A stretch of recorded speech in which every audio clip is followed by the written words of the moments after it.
Et salut tout le monde, c'est FunGX, la seule chaîne qui respire. Et aujourd'hui on se trouve pour une toute nouvelle vidéo assez spéciale, où aujourd'hui je vais vous présenter donc une config qui se retrouve dans les alentours de 5000, entre 5000 et 5200.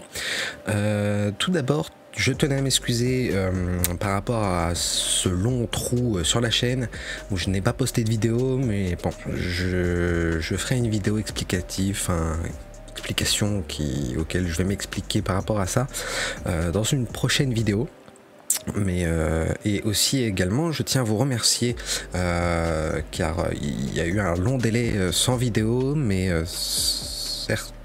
certains sont partis, d'autres, ce qui est normal, je comprends, mais la plupart sont restés abonnés sur la chaîne et je tenais donc à vous remercier fortement. Donc aussi, je tiens à préciser donc que là on est actuellement le 10 mars, officiellement je reprends les vidéos aujourd'hui, donc comme d'habitude 3 vidéos par semaine, donc lundi, mercredi et vendredi. Petit détail très important, les vidéos avant sortaient à 13 h, maintenant les vidéos sortiront pour le coup à 19 h. Pour des raisons quelconques, des raisons personnelles, et puis aussi ça m'arrange un peu plus donc de sortir mes vidéos à 19 h que 13 h. Voilà. Donc aussi tous les liens, donc bien évidemment des composants que vous retrouverez dans cette vidéo seront en description. N'hésitez pas, l'espace commentaire est activé si vous avez des questions, n'importe quoi, n'hésitez pas, les commentaires sont faits pour ça. Donc voilà, sur ce, je vous propose de vous laisser avec la petite intro, et puis on se retrouve directement après la petite intro avec le premier composant. A tout de suite les potes.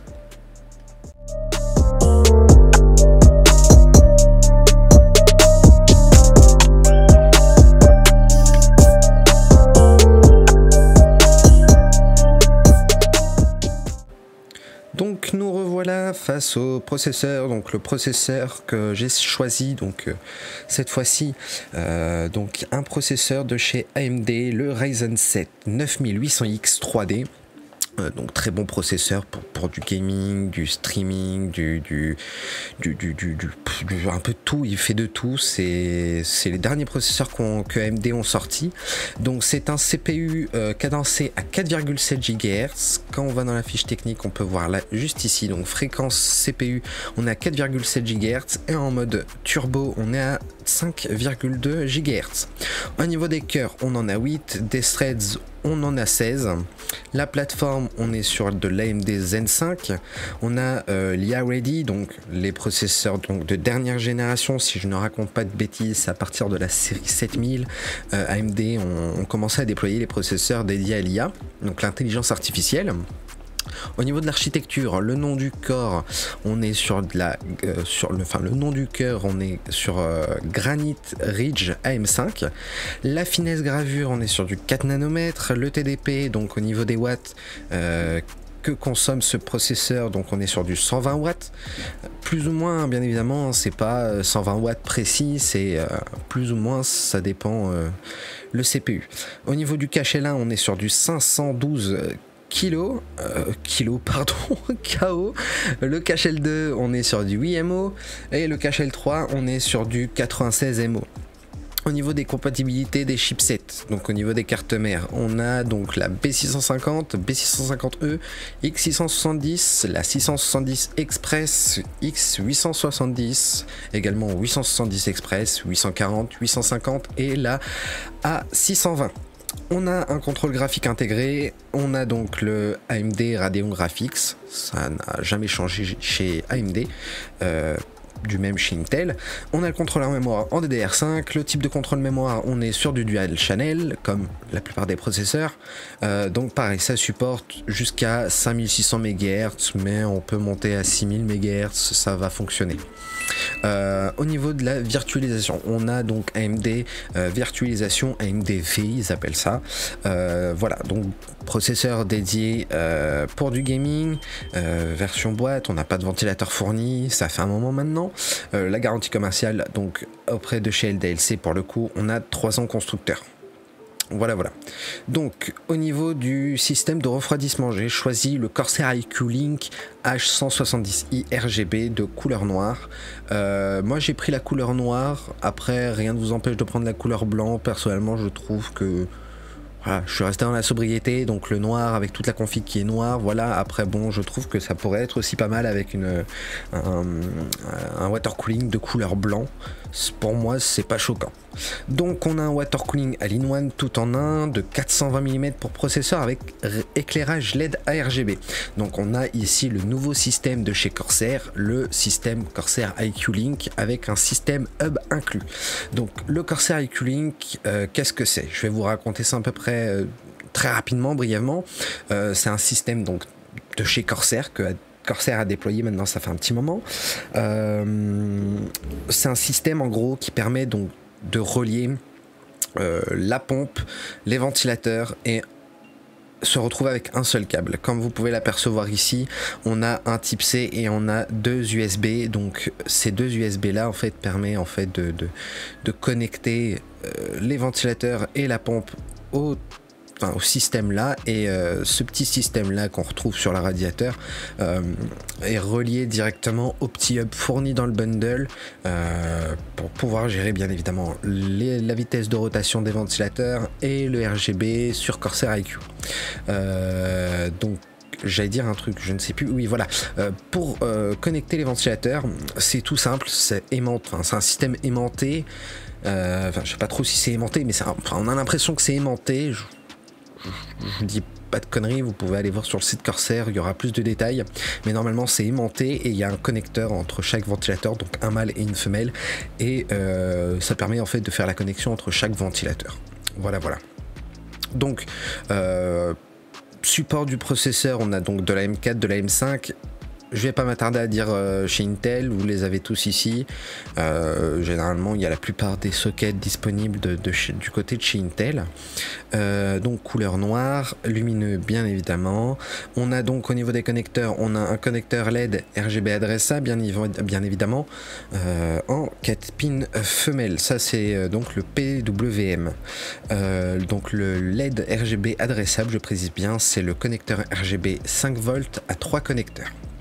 Donc là on a un roulement à billes, on a du PWM, on n'a pas de heat pipe, donc caloduc bien évidemment car c'est un water cooling. Vitesse réglable, je sais pas pourquoi ils disent non, mais pour le coup si c'est bien réglable via le site, l'application Corsair IQ ou directement dans le BIOS. Top flow non. Diamètre des ventilateurs, donc c'est des 140 mm bien évidemment vu que c'est du 420 mm. Vitesse de rotation minimum, on est sur du 400 rpm, donc 400 tours par minute. Vitesse de rotation maximum, on est sur du 2000 tours par minute. Débit d'air mini, on est sur du 12.1 CFM. Et débit d'air maximum, on est sur du 82,5 CFM. La pression, on est donc sur du 3,5 mm H2O. Les matériaux, c'est de l'alu. Utilisation gaming, bien évidemment. Radiateur de 420 mm, donc 3 ventilateurs de 140 mm. On n'a pas du low profile. Là, on a les dimensions. Bon, je ne vais pas trop m'attarder sur ça. Et là, pour le coup, la garantie commerciale est de 5 ans constructeur. Au niveau de la carte mère, je suis parti du côté de chez MSI. J'ai sélectionné donc la X870 Gaming plus Wi-Fi, une carte mère qui propose les dernières normes, que ce soit Wi-Fi, Bluetooth et même sur l'interne.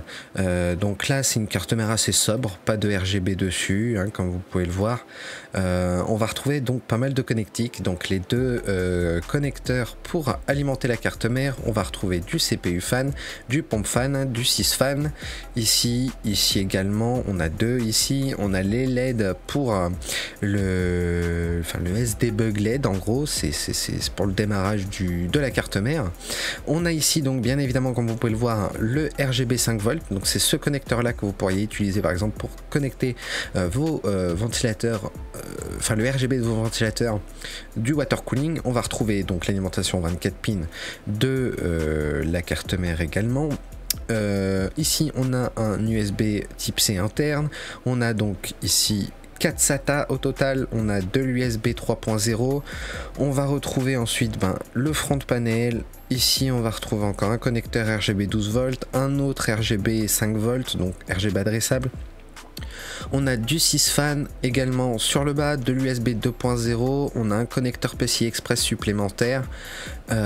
Puis après, bah, ça c'est des connecteurs qu'on utilise généralement très rarement. On va retrouver donc un second RGB 5 volts et RGB adressable, un 12 volts, et on va retrouver le HD audio. Sous cette plaque, vous allez retrouver donc la possibilité, vous auriez la possibilité donc de 1, 2, 3, je trouve plus les mots, de connecter pardon, deux SSD en Gen 4 et là un SSD en Gen 5.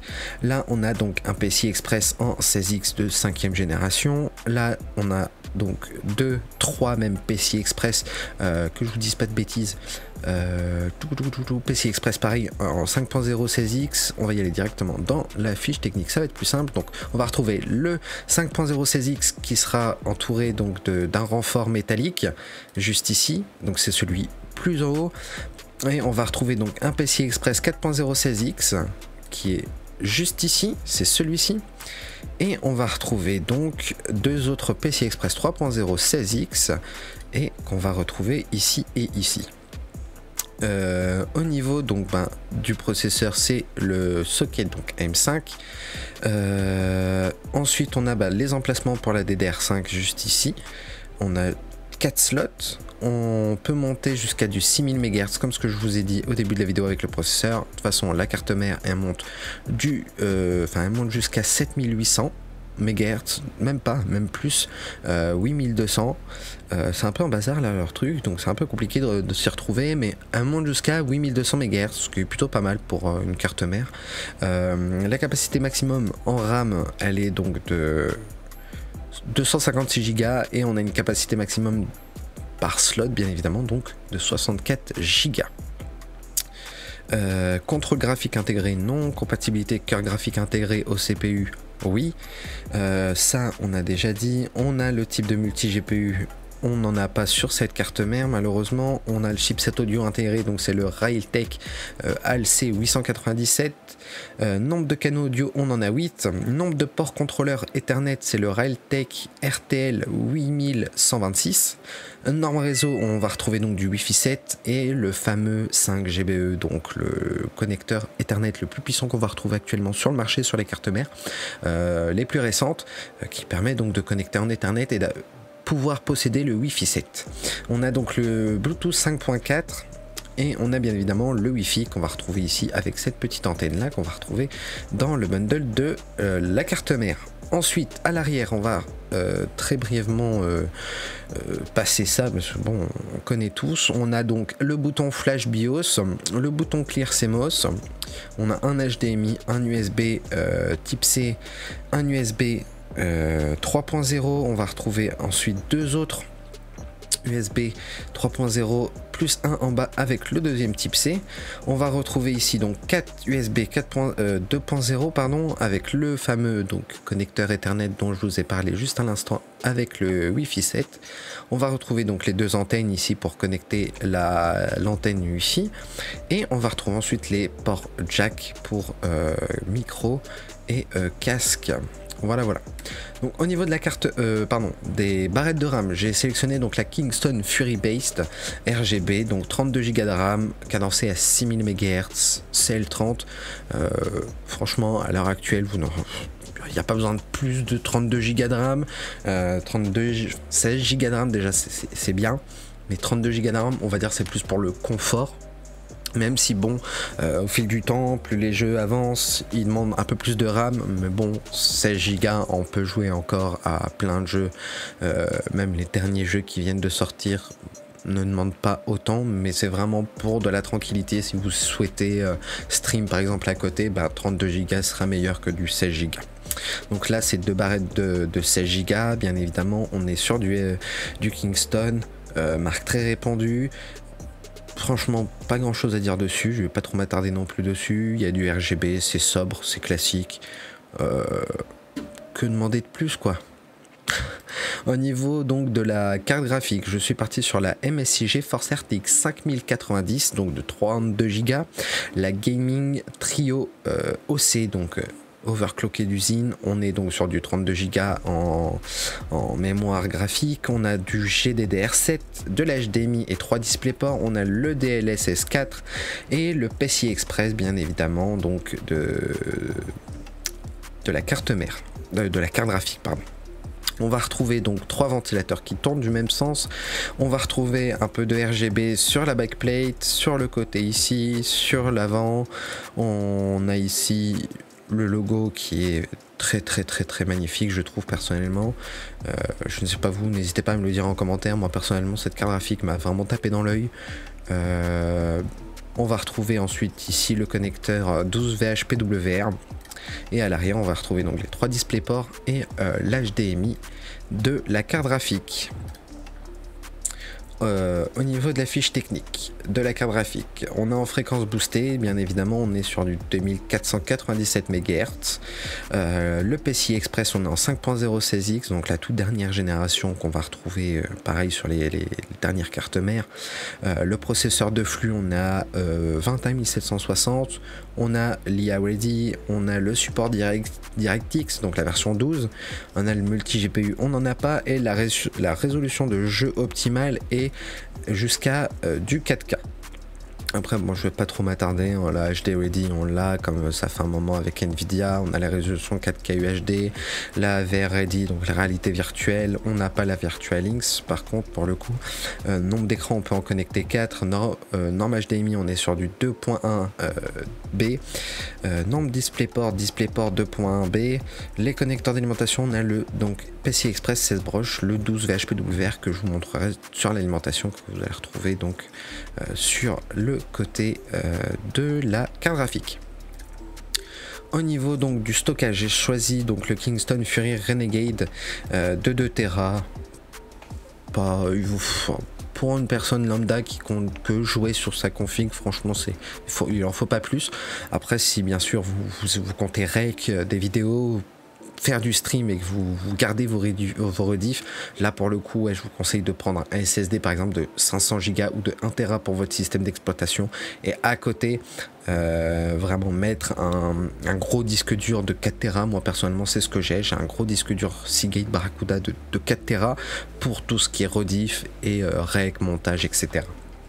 Donc là on est sur un SSD donc M.2, on a le TLC, on a donc bien évidemment un contrôleur, le Phison E18.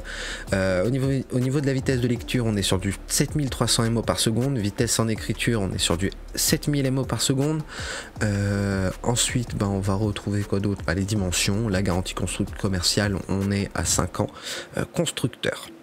Voilà.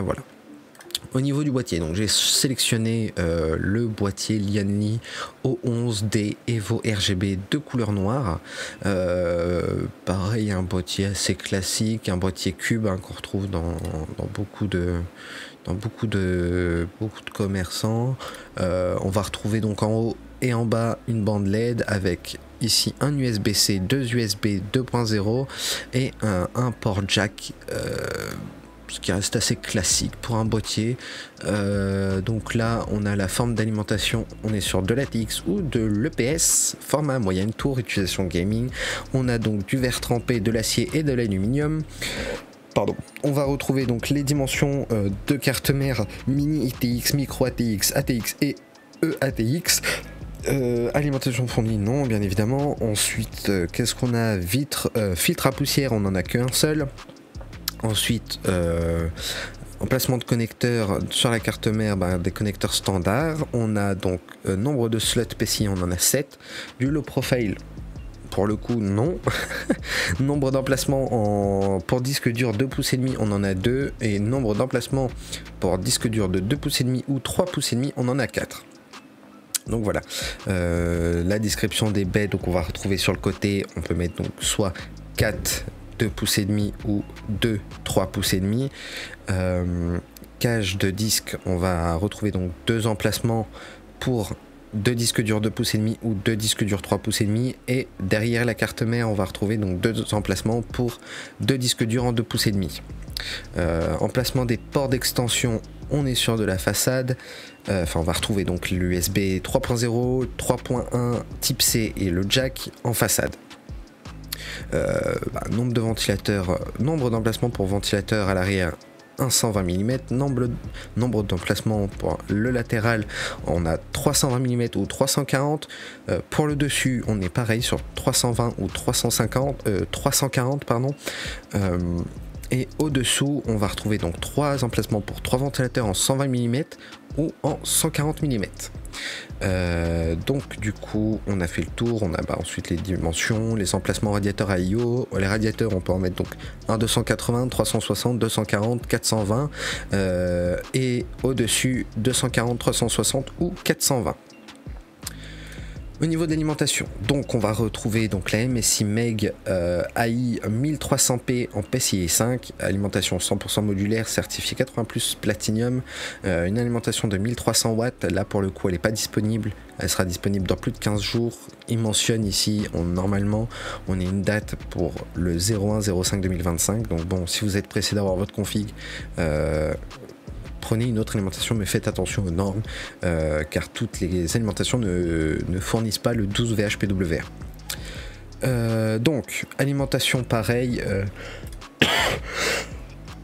excusez-moi, 2300 watts, certifié 80+, bien évidemment, 80 plus Platinum modulaire, oui, 100%. On a donc un 12 volts, l'alimentation 8 pins plus 2x4 pins. On a l'alimentation Serial ATA, donc les SATA, on en a 16, ATX 24 broches, disquette Molex, Molex on en a 4, PCI Express 6 plus 2 broches, on en a 8, PCI Express 16 broches, donc le 12 VHPWR, on va en retrouver que 1, et un 12 volts, alimentation 8 pins, on va en retrouver un également.